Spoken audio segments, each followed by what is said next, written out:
So, um, I'm not an expert in this by far, but just some ideas of improvements for life of people with periods, in that which is a major thing because just making anyone's life is better, and anything to make a group that has faces any bit of difficulties better, just nice. And can help them in other ways, just relieving some pressure.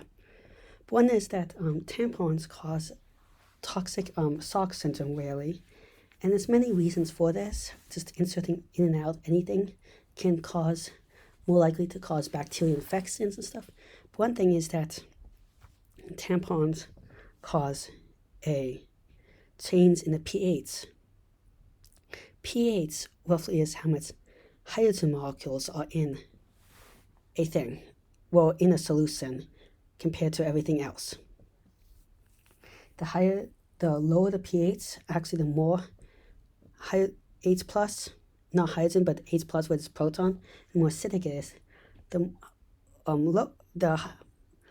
higher it is, the more basic it is, roughly, and the more it can absorb those stuff. Well, the problem with it absorbing blood is it starts messing up your pH and becomes more neutral. The more neutral your pH is, the more easily bacteria and stuff can grow, which might also alter long-term your microbiota there, but also decreases your defenses.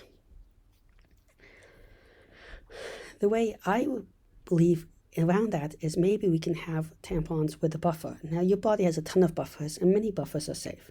There are dangerous buffers out there too.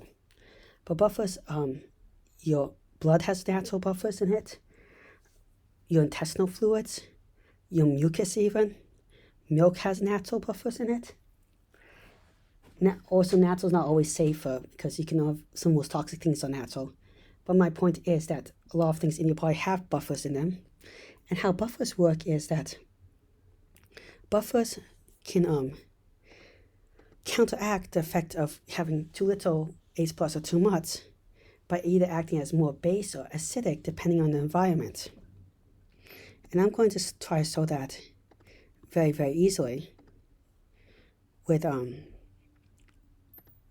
oversimplification, but an acid gives off H pluses, and I'm going to write HA. It gives off H pluses. Then it becomes an acid with a negative charge. In the reverse, if it goes in reverse, which I'm going to do the curved arrow, which is not technically correct way of representing, it becomes a base. So you have some chemicals that if the environment becomes too acidic, they suddenly start becoming more like this base and do it in the reverse way. Environment becomes too basic, they become more like an acid and neutralize the base. A lot of these things have multiple hydrogens that H pluses they can give off or absorb to balance it out in this way. So they can really buff, so it not only it goes this way, but it can be like H2A, and it can go H plus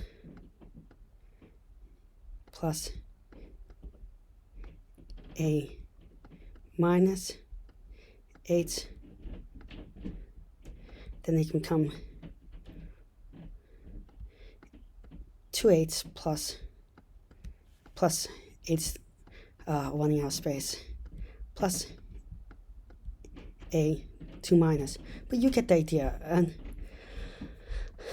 this idea that you can do it mobile with buffers would really be beneficial in this maintaining the environment so it is maximally antimicrobial. Another way to make the buffers even work better, and I will also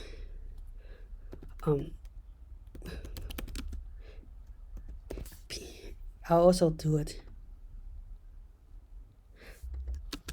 here, is that you could have something, an axial poem or something. Here's a more complex one showing how I can give off multiple, not exactly multiple, but pixels. Here's a nice one. This is actually something in your body that can give up multiple. And bicarbonate is one of the biggest buffers that can be in proteins or not, and outside proteins. One of the other things is that you could have something that when it becomes more basic, your body always absorbs more stuff, it starts dissolving faster, a little bit, a tiny nano thing, like, I don't want to imagine the whole thing, but almost not noticeably, and dilutes the chemicals and raises the pH. So that's a Releaso method. You could also have it with beyond Releaso.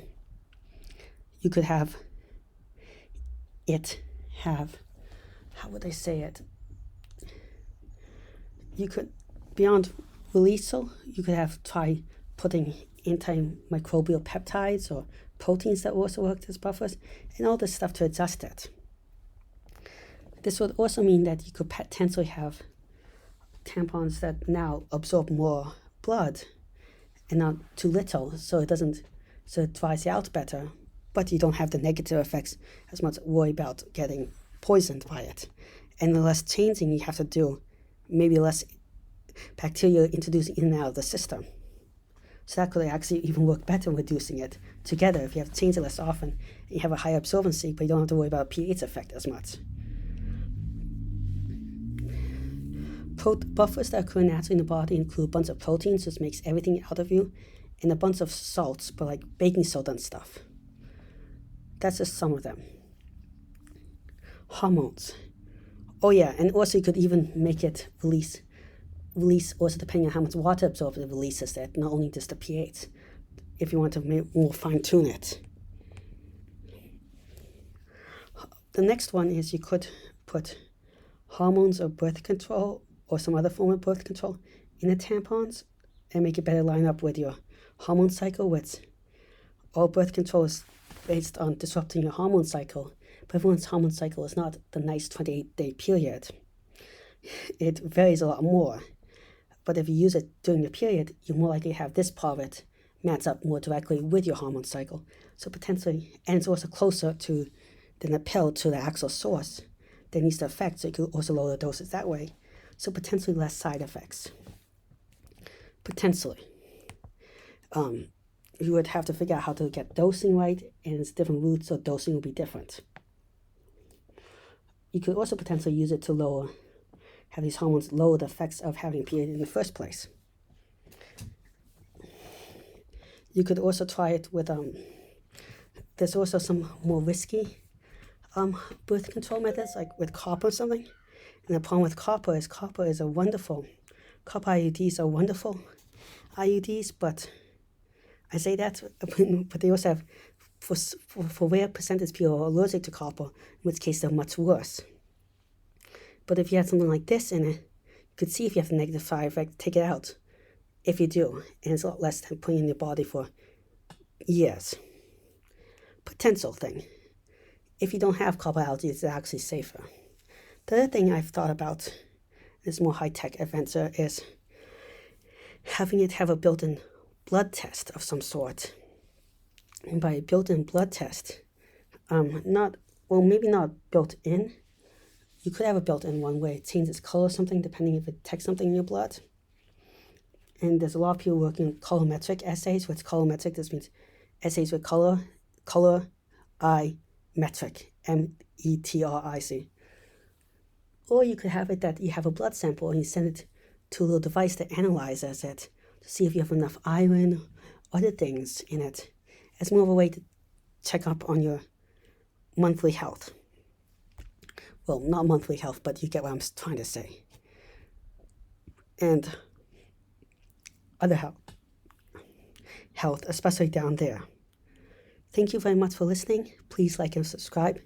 It really helps the channel out. I'm trying to reach 1,000 subscribers in a year and 4,000 watch hours, which is really hard. With your help, I think you can do it. Thank you very much.